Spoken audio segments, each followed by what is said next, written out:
Salut à tous! Alors, dans les 15 jours qui viennent, le premier objectif, c'est de rajouter des entretoises sur les 2 mezzanines, donc en dessous, puisqu'on n'en avait mis qu'une rangée, et vous avez été plusieurs à commenter et à nous dire que c'était mieux qu'on en rajoute plus, pour éviter que les solives bougent, pour éviter que quand on marche, ça vibre trop, enfin pour plein de choses. Donc d'ailleurs on vous remercie puisque nous on n'est pas des pros, on apprend vraiment sur le tas, c'est un chantier complètement dingue mais on est à fond et on apprend au fur et à mesure. Donc merci pour vous connaisseurs qui nous donnez de temps en temps des petites astuces et des petites choses à modifier. Donc là on va modifier ça là, dans les jours à venir dès qu'on sera en repos. Et on va monter un plancher provisoire puisque là on a 2 mezzanines, la passerelle au milieu. Et en fait, bientôt, on va s'attaquer à l'isolation. Au lieu de louer un échafaudage qui va être hyper haut, on se dit qu'on va monter un plancher provisoire. Comme ça, on prendra notre petit échafaudage qu'on mettra par-dessus. Donc là, c'est un peu les trucs qu'on va faire là tout de suite. Et puis, il y a plein d'autres choses qu'il va falloir qu'on finisse. Et on aimerait avoir votre avis, parce que avec Alex, on rêve d'avoir un filet où on se pose dessus et tout. On a toujours rêvé de ça. Et là, on se dit que ici, ça pourrait être top. En gros, d'un côté, donc... il y a la passerelle d'un côté, et là, c'est la fenêtre côté jardin. Et donc, on se dit qu'on pourrait en mettre un là, ça serait super cool. Mais on n'arrive pas trop à se décider parce qu'on ne sait pas si ça va casser la hauteur sous plafond ou si c'est une bonne idée. Enfin, on ne sait pas trop. Donc, on veut bien votre avis pour nous aider. Et si vous êtes pour, quelle couleur vous pensez qu'on doit choisir puisqu'il y a 4 couleurs. Et ça, c'est pareil, c'est notre autre point d'interrogation. Ils font du blanc, du beige, du noir... Et je me souviens plus la troisième, du gris je crois. Et donc on ne sait pas si on devrait plus prendre une couleur par rapport aux menuiseries, plus prendre une couleur par rapport à la couleur des murs, enfin voilà. Donc on attend vos avis en commentaire pour nous aider à nous décider. En tout cas, je vous montre tout ce qu'on va faire les jours qui viennent. Et si la vidéo vous plaît, n'oubliez pas le petit pouce en l'air. Allez, on y va, au boulot!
Ça y est, les entretoises sous la mezzanine côté bureau, elles sont posées. Donc les entretoises, c'est des petits morceaux là que vous voyez partout. On en a mis à peu près tous les 50 cm. Avant, on n'avait fait qu'une rangée à un peu plus de 1,50 m. Enfin, Donc là, on en a mis 4 rangées.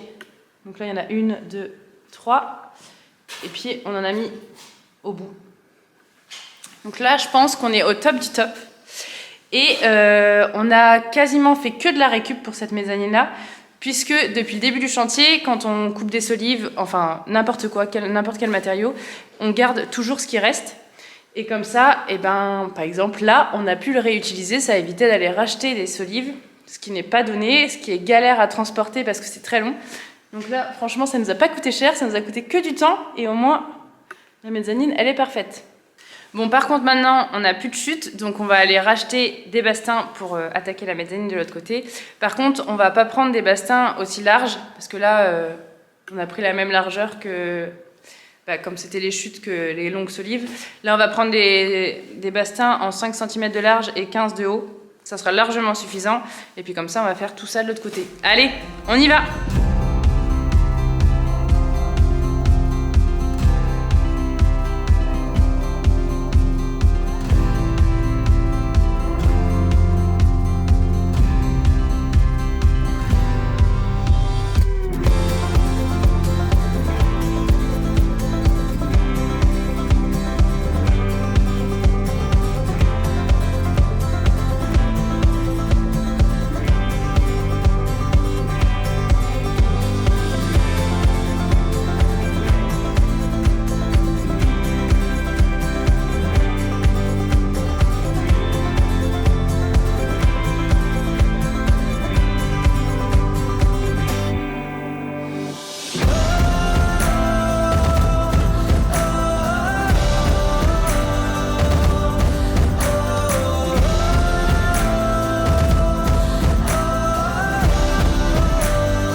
Vous voyez ici, c'est une scie anglais, on peut mettre un angle, etc. Mais bon, pour l'instant, pour nous, ce qui nous intéresse, c'est garder un bel angle droit ici et là.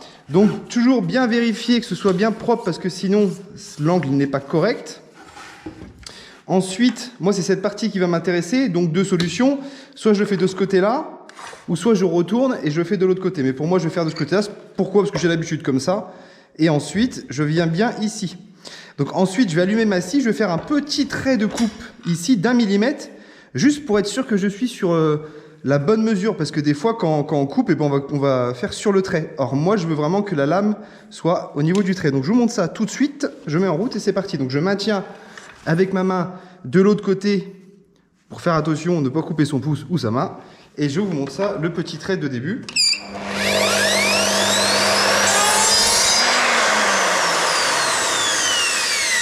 Donc voilà, moi je procède de cette façon, c'est-à-dire que je fais vraiment un petit trait comme ça pour être sûr de ne pas me planter. Là, vous voyez que le trait au crayon papier qui se trouve ici, il est vraiment bien de ce côté-là, ce qui veut dire que ma mesure entre ici et ce qui va être découpé, ça fera bien 35 tout pile.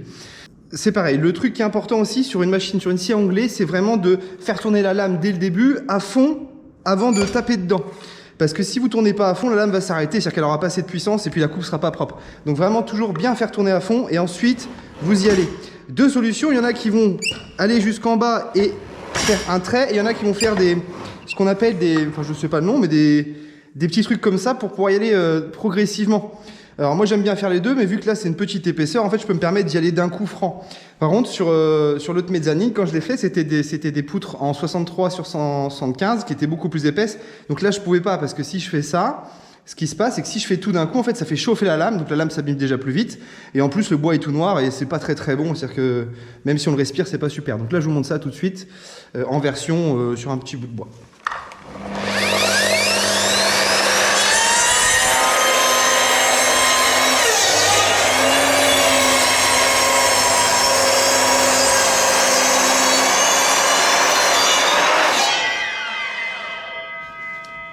Et voilà ce que ça donne. Donc vous voyez là par exemple le traînois, ça veut dire que j'étais un peu trop longtemps à ce moment-là sur la coupe.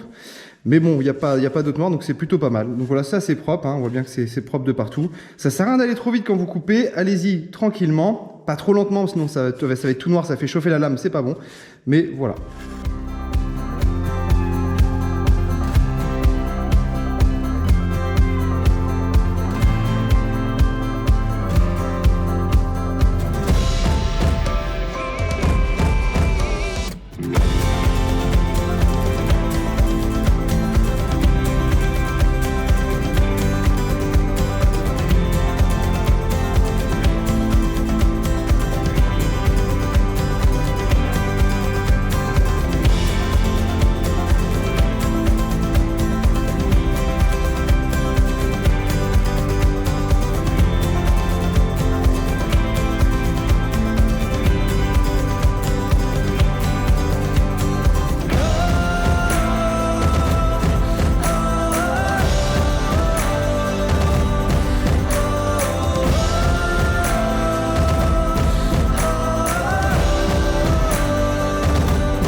les entretoises sont posées.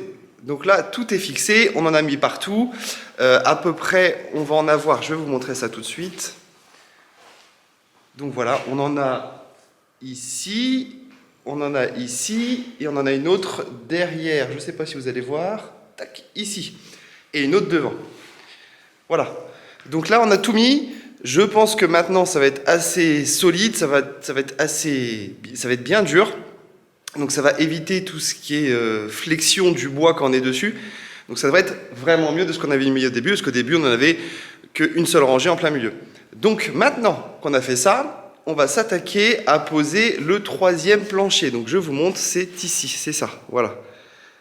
Donc le 3e plancher, c'est tout simplement un plancher provisoire qu'on va mettre dans l'espace de la mezzanine, enfin là où il y a le trou en fait entre les 2 mezzanines, entre la passerelle qu'on voit ici et ici la fenêtre. Et ça va nous permettre de pouvoir faire le placo et les rails du plafond qui se trouve ici. Tac. Sur toute la partie là, c'est la partie au milieu, c'est la partie qui va être ouverte, parce que ici on mettra rien au milieu. Là on aura vraiment le vide qui se trouvera au-dessus de nous, juste avec la passerelle. Mais pour pouvoir mettre les rails et le placo, eh ben, va bien falloir qu'on trouve une solution. On avait la solution de l'échafaudage, mais on n'en a pas. Notre maçon Christian, vous avez vu dans les épisodes précédents, avait son échafaudage qui nous a laissé, mais on s'en est servi pour dehors, et pour l'instant il est dehors. Et on va bientôt attaquer les joints, donc on n'a pas envie de le démonter, et s'il en a besoin, eh ben on l'aura plus. Donc pour être sûr d'avoir un truc à nous, où on peut travailler le temps qu'on veut, on a besoin de poser un plancher. Donc pour ça, on va recommencer comme on a fait sur les mezzanines, sauf que là on va les poser par-dessus directement, ici, et par-dessus l'autre mezzanine, on va juste les poser avec quelques vis, ça va être assez costaud, et au moins on sera en toute sécurité, avec un plancher, des solives, donc ce sera tous les 50 à peu près. On n'a pas besoin que ce soit hyper costaud, parce que ça ne va pas durer très longtemps. Du moment que ça nous soutient, nous, le poids on est dessus, plus peut-être un petit échafaudage qu'on a ici, pour pouvoir poser le placo, les rails, l'isolation. Ensuite, on va peindre, et ensuite on va redécaler. De l'autre côté, on va refaire la même chose. Donc là, je vous laisse, on va attaquer ça. C'est parti!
Et voilà notre plancher provisoire.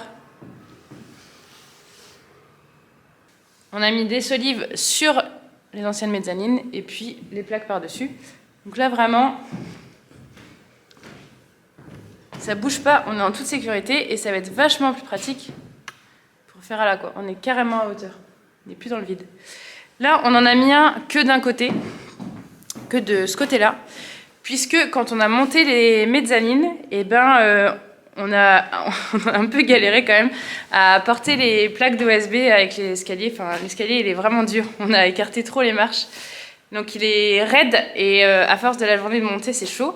Donc là, on se dit plutôt, parce que le placo et tout, ça va être super lourd, que de l'autre côté, on aimerait se faire un monte-charge.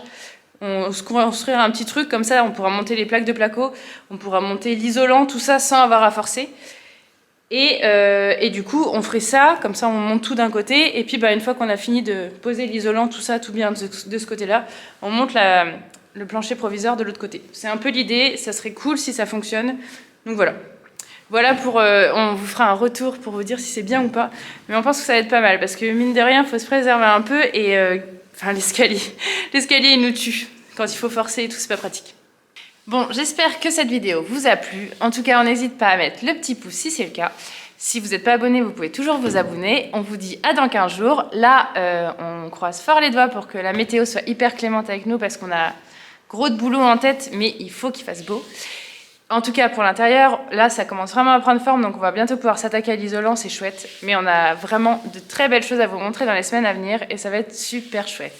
On vous souhaite 15 bonnes journées, puisqu'on se retrouve dans 15 jours. Ciao!